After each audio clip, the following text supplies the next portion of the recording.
Commanders and Terry McLaurin. In his first 5 seasons, Scary Terry averaged 5 touchdown catches per season. But last year, with Jaden Daniels at quarterback, he broke the Washington franchise record. 13 touchdown receptions, second most in the NFL last season, behind Jamar Chase, who had 17. And he's also looking for a new contract. So, Graz, what more can you tell us? Unfortunately, not a ton, which is really the story. The Commanders and Terry McLaurin haven't made much progress toward a new deal. He has 1 year left on his contract, going to make about $19.5 million this year. But, of course, we know the wide receiver market has sailed way past that. Jamar Chase, who you just mentioned, is going to make more than twice that this year. So McLaurin would like something that brings his contract a little more in line with the top guys and reflects the way he's performed. Common sense indicates that this gets done at some point, Hannah. He wants to be there. They want him there. But so far, they really have not been able to see eye to eye. And how are you viewing him from a fantasy perspective, Field? Yeah, Hannah, Terry McLaurin's been one of the more remarkably consistent players over the past 5 years. He's had at least 77, but no more than 87 catches in any of those 5 seasons, between 1,000 and 1,200 receiving yards. But something that you referenced changed and unlocked a new level of his value last season. It's the fact that he scored 13 touchdowns. You mentioned the Commanders franchise record. Why? They have a quarterback who gives them much more touchdown equity. So Terry McLaurin's going to be drafted somewhere in that wide receiver 2 to wide receiver 3 range. It's hard to score 13 times in any season, much less twice in a row, but no two ways about it. Terry McLaurin being as steady as he is with the continued ascension of Jaden Daniels at least gives us the possibility of double-digit touchdowns once again in 2025. Yeah, and I want to talk about this through like actual football lens, not through a fantasy football lens. So I want to be clear about that. Fantasy doesn't matter to me. But I will say, though, that I think that this offense, with Terry McLaurin, obviously, and Jane Daniels and Debo and company, that it's going to be so much less about this offense trying to look like they're this unstoppable juggernaut of a force. Jane Daniels exploded onto the scene last season, and that Commanders offense, without it being overly stacked or just flushed with weapons, run game, beast, that wasn't necessarily the case, and yet it was still an awesome, dynamic, exciting offense. But and I think it's going to continue to be that way. But I really do believe that as long as Cliff Kingsbury, and I think he will, I think he's smart enough to know this, that it's not about sending a message. It's not about showing all that you can have. Showing all your plays, sending a message, putting up huge, massive scores. It's very much like we're looking at this year through the lens of like we can win a Super Bowl. We're not trying to necessarily figure things out. We have them figured out. We're trying to now fine tune everything and just make sure that we're saving our best stuff for the end of the season. Ideally in February. That is going to be the mentality, and it was very similar to what the Chiefs did in 2018 into 2019. If we look at Mahomes from 2018 to 2018, he explodes on the scene, right? He erupts. 5,000 yards, 50 touchdowns, 12 interceptions, 113 passer rating, 580 attempts, 383 completions. And then in 2019, a lot of that is cut. His touchdowns are essentially cut in half.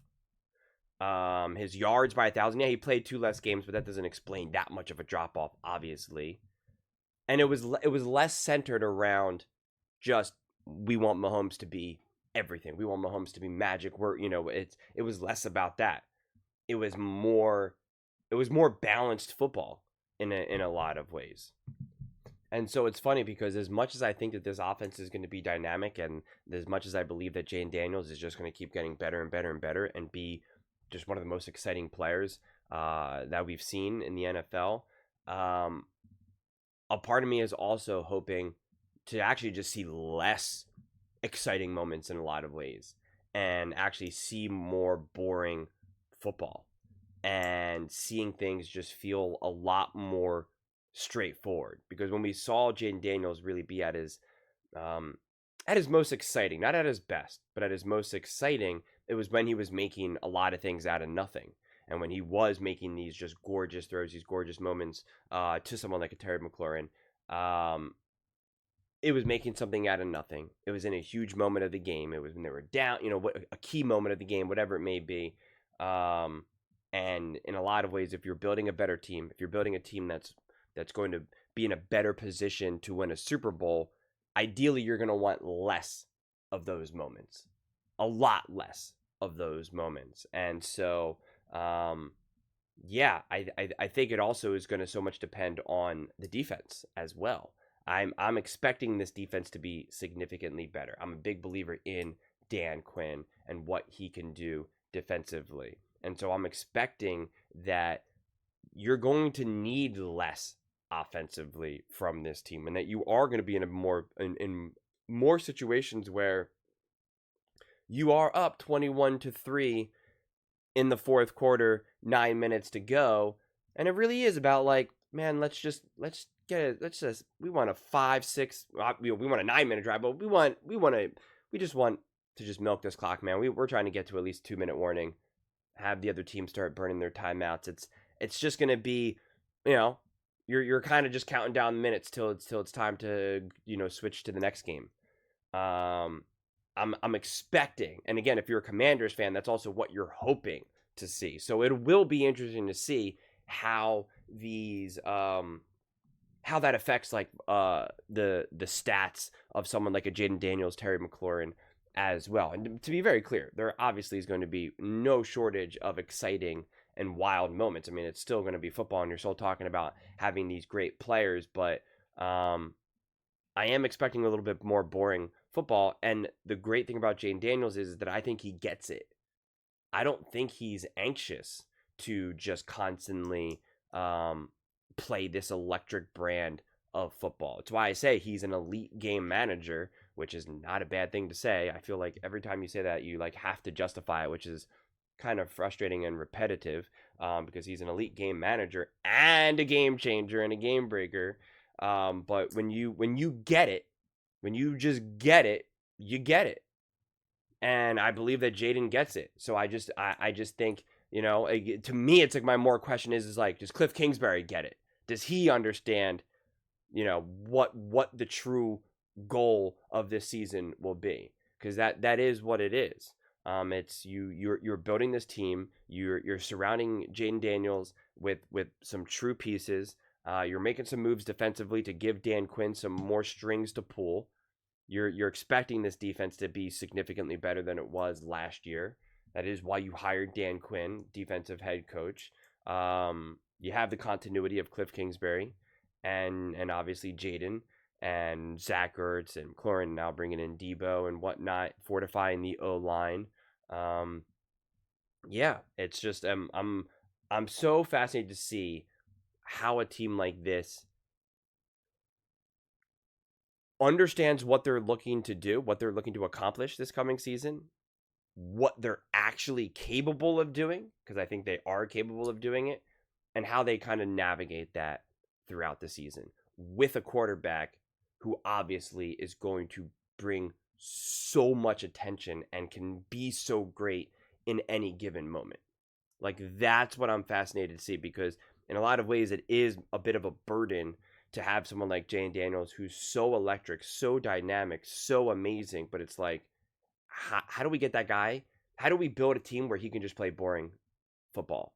Because again, we can use Lamar Jackson as probably almost even of a better example than a Mahomes or even a Josh Allen for that matter, where it's just like there's no shortage of highlight reel plays for Lamar Jackson and Josh Allen. I mean, especially even just Lamar Jackson last season.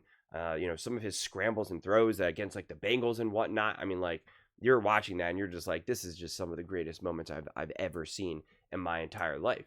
But ultimately, it doesn't consistently enough lead to winning football at the highest level in the most important games. It just doesn't. And so when it's more concerning if you're having games and highlights like that game after game after game after game. It's exciting individually. And like I always talk about, we have so many fans who are individual fans of a quarterback compared to a team. And I think when you're especially I mean, I'm sure Commanders fans, a lot of those fans have been dormant for a long time because of it, but it's obviously a deep franchise with deep roots who's been around forever. There's going to be enough fans that understand that it's this team needs to be bigger than just their quarterback, and it's a balance. It's a balance when you have someone who can truly be as great and is as great as Jaden Daniels. So there are some other things to kind of juggle here. Yeah, I really am a firm believer, and I'm not even necessarily 100% predicting it. I'm really not, but like I'm a firm believer that it's better for the Commanders this coming season if Jaden Daniels has a boring season. He's better off looking more like Jalen Hurts did this coming last season than what Lamar and Josh Allen looked like. You just are. And again, one quarterback became the Super Bowl MVP and actually rocked Patrick Mahomes and the Kansas City Chiefs, while the other ones got sent home. Like that is the spectrum here. Like that is the fundamental difference. And it's not to say that you can't have it both ways, because obviously we've had plenty of quarterbacks who have balled out start to finish and were heroes in 9 out of 16 games or 17 games, and then also ball out in the in the playoffs and whatnot.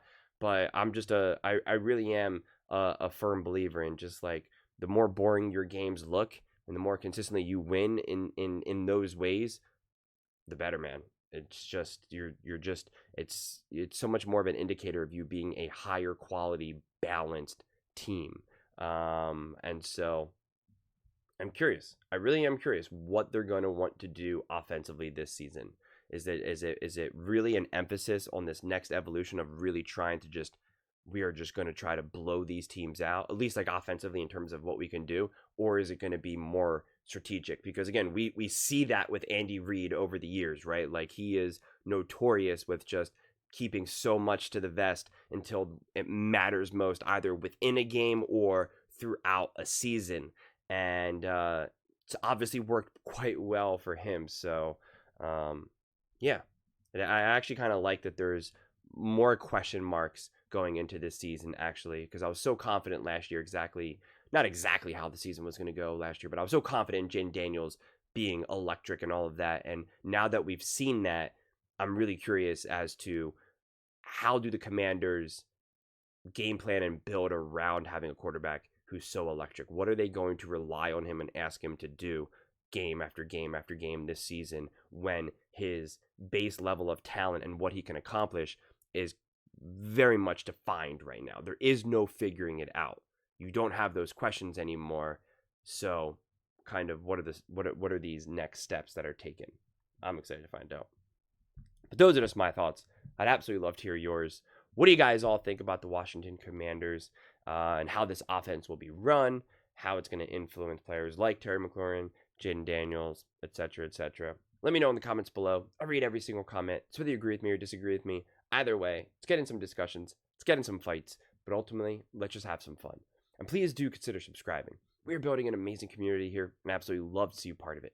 I want to build something that we all genuinely feel connected to, something that we're really excited to be part of. I think we're on our way to doing it.